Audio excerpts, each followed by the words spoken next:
Me when trolls mock my receding hairline. You've got to be mentally tough in this job. Me when I have to sit through a 5-second ad before my Pornhub video plays. Now!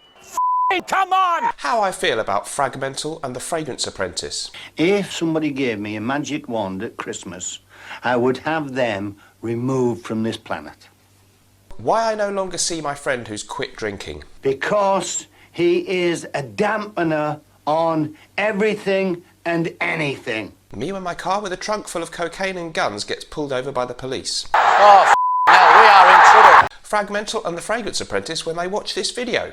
How the man can go around putting us down all the time, I will never know. What I'm doing tonight. Drinking lager and causing trouble. How I thanked my local traffic warden for keeping up the good work during the pandemic. Just as you're doing your particular thing, I wish somebody could give you a whack in the back. Me when I realise I have no clean underpants and I'll just have to spray Febreze on dirty ones instead. Do I not like that? My friend after he told me I was a baldy turd burger.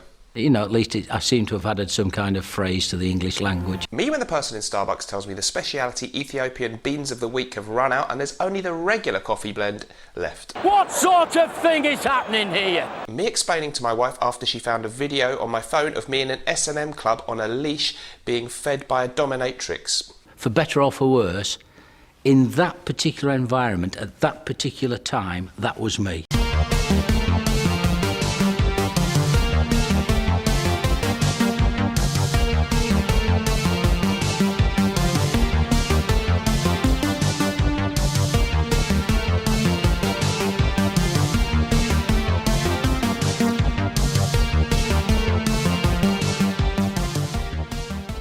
Hey guys, welcome back to the show. So today I'm going to do what I think is a really interesting topic. So this came up in a live stream that I sort of said, well, let's put this question out there on one of my Friday Fragcom live shows.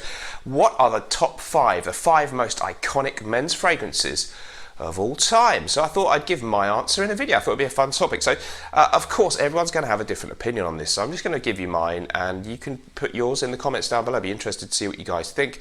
There's no right and wrong, and inevitably any list has to leave out a few that are really big fragrances that you think, oh god, that probably should have been in a list too. But it's really hard, really interesting. That's the whole point. So we've all got different opinions, so I've picked out my top 5 most iconic fragrances of all time in my humble opinion. Let me know what you think of them in the comments down below.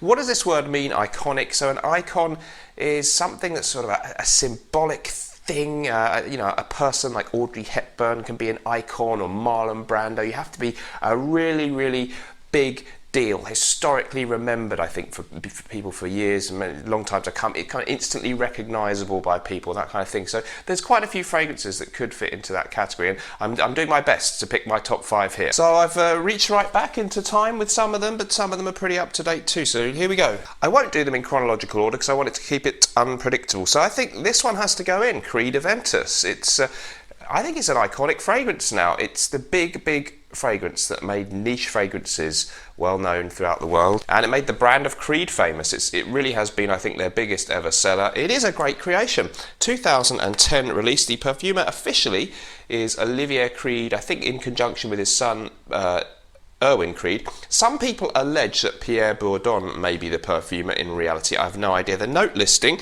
we can probably all reel them off. You've got pineapple, bergamot, blackcurrant, apple, birch, patchouli, I'm cheating, jasmine, rose musk, oak, moss, ambergris and vanilla. So it's a fruity chypre, whatever that means. Stunning combination of the fresh bergamot, the pineapple, that bright opening, and then they've got a clever contrast in the base notes with the smoky birchwood, themed originally after Napoleon. It was supposed to be the Louisiana birchwood of his throne.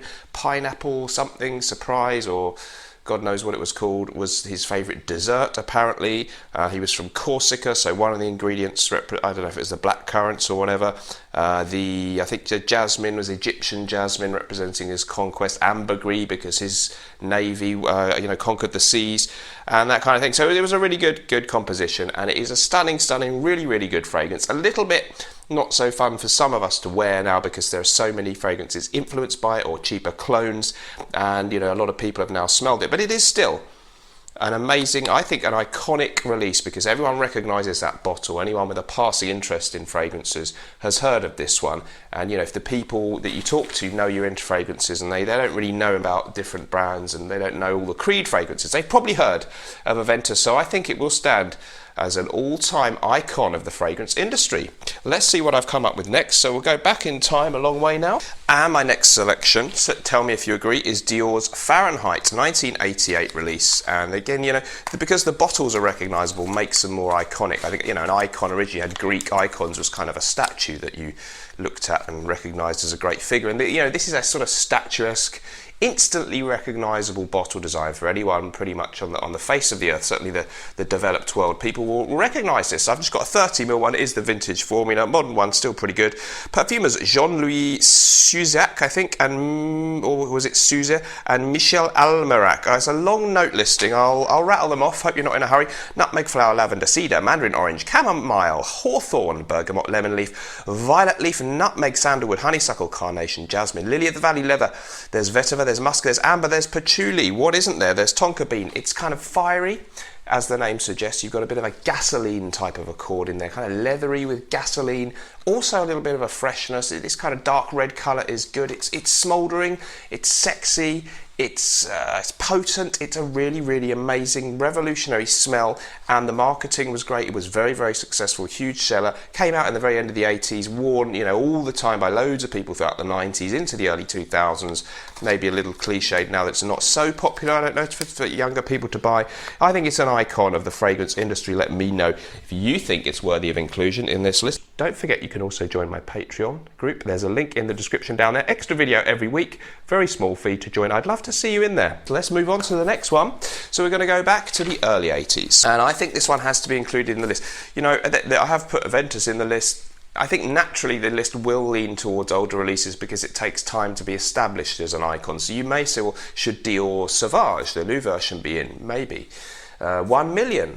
It's kind of an iconic bottle design. We all recognise it. So you can make a case for those, but they haven't quite made my list. I am sort of leaning on the quality of the perfume itself too, and my own personal taste. So I think Kouros, 1981 release. This one was definitely Pierre Bourdon. I'm lucky to have a vintage version with a nice leaflet in the box and all that kind of thing. So this was a really, really potent fragrance, and still is, but it used to be even more so with the old one with the silver shoulders. And it's a true 80s powerhouse. The bottle design is iconic. It is kind of themed on a Greek statue, I think, to some extent, that sort of almost marble-esque look. I really like the bottle design. And your note listing, again, it's a long one. I'm going to rattle them off. Aldehydes, coriander, clary sage, artemisia, bergamot, patchouli, carnation, vetiver, cinnamon, geranium, jasmine, orris root, civet, honey, leather, musk, oak moss, amber, tonka bean and vanilla. So it's got these powerful animalic base notes, the civet thing and the muskiness. Many people say there's a sort of men's toilet vibe. I mean, I think that's not... I still don't get that, but I've heard even people who say they really like it say they went in a service station toilet and it sort of reminded them of Kouros. But there is this funky, animalic, musky, almost... Luca Turin, the famous writer on perfume, called this clean and dirty at the same time, like other people's bed sheets or something. It's almost a kind of a hint of the smell of sex in there, which is a raunchy thing, and that's important in the history of perfume, that, you know, those notes like castoreum, musk notes, the civet note from it's a cat's rear end that they get that from. You know, these kind of funky things have a sort of maybe a subconscious connotation in people's minds with sexiness and you know, the act of the human sex act, dare I say it. And that was in there too. But there's also beautiful classical French perfumery, the freshness of the bergamot. Honey gives it this touch of sweetness, and honey can be a little bit funky too. Beautiful floral tones, all kinds of complexity in there. Very, very rich, very masculine. But it's a real classy fragrance, actually, I've got to say. And with this iconic bottle, the history of this thing is just huge, going right back to 1981. I think it's got to be one of those all-time icons of fragrance. Let me know if you agree. So we have just two left. Here's the only one I don't own a bottle. I've got Jean Paul Gaultier La Malle. I've got a flanker, the Eau Fraiche Popeye one, but I must get the real thing. But if we turn it that way, that's how the backside of the original looks. So it's an iconic bottle design. You've got to hand it to that you know, I mean, it's this kind of clothes dummy with a sailor's type stripy top. And there was a kind of almost a homoerotic type theme with the fragrance, I think, because a lot of the adverts had very attractive young men, very great physiques, dressed as sailors. So there was a kind of maybe almost a homoerotic kind of theme with the man's backside there, dare I say it. But that gives it this certain place in people's minds that it stands out, and it's like a wow factor. But anyone and everyone was wearing this back in the 90s and early 2000s, and still are to some extent today. It's called a fougère fragrance, or an amber fougère, but it's got a kind of a barbershop vibe, but a sort of sweet neo-barbershop. Of course, Francis Kurkdjian, very young when he made it, the perfumer, and he's gone on to have an amazing career. The note listing for this 1995 release: lavender, mint, cardamom, bergamot, artemisia, cinnamon, orange, caraway, vanilla, tonka bean, amber, sandalwood and cedar. So you've got a nice lavender accord, a little bit of mintiness, and then this kind of sweet, balmy kind of thing, a powdery feel about the fragrance. It's really, really remarkable. You can recognize this immediately, the original, not this flanker. If you smell this in the air, we've all smelled Le Male. And so not only on the bottle design, great marketing campaign. I mean, the marketing comes into this a bit because it means they're in our minds. They're an icon. They're something that's the average person has seen and is aware of, and you've got to say that's true of Le Male. I think it's a really, really great fragrance, and I think all of these are amazing compositions. It's Eau Sauvage from Dior. You may agree or not agree. 2 from Dior, but there you go. I think it is. So back when this came out in the year 1966, it was a hugely successful release. I've got the vintage version here, which I'm very fortunate to have a couple of bottles of. It's a fantastic citrus aromatic scent. Your perfumer, of course, Edmund Rudnitska, revolutionised perfumery with this one, and your note listing is lemon, bergamot and basil, with rosemary, caraway and fruity notes alongside jasmine, coriander, patchouli, carnation, orris root, sandalwood, rose, oak moss, vetiver, musk and amber. The old version is better if you can get it, because it's got this real oak moss, and I've compared, and this just has this magic, and I've been lucky that if you buy them on eBay, the old versions hold up. So far, for me, they've all smelled really, really good performance. So it's a beautiful, fresh, citrus aromatic, lovely kind of jasmine accord in there. First fragrance to use the note of hedione, which is a kind of a sexy ingredient, apparently has an effect on people's brains chemically to make them sexually attracted. I don't know. Apparently that's been proved to be somewhat true. Anyway, Steve McQueen famously wore it as his signature scent. The bottle also is iconic. I think it's just a classic, tasteful design, that lovely kind of ribbed pattern on the bottle.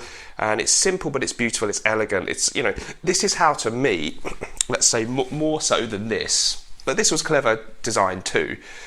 But it doesn't look so classy on my mantelpiece or my, in my sideboard. This, to me, does. This is how a man's aftershave or cologne should look on your sideboard. It's very, very classy. It's from one of the big fragrance houses. So for me, Eau Sauvage 66. These are my top 5. What are yours? Let me know in the comments down below.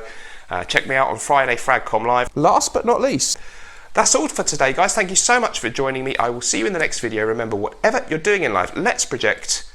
And sometimes life may stink. It often does. But at least we can always smell good. Goodbye.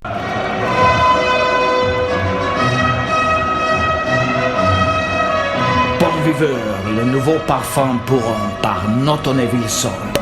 Parce que la vie est faite pour être appréciée.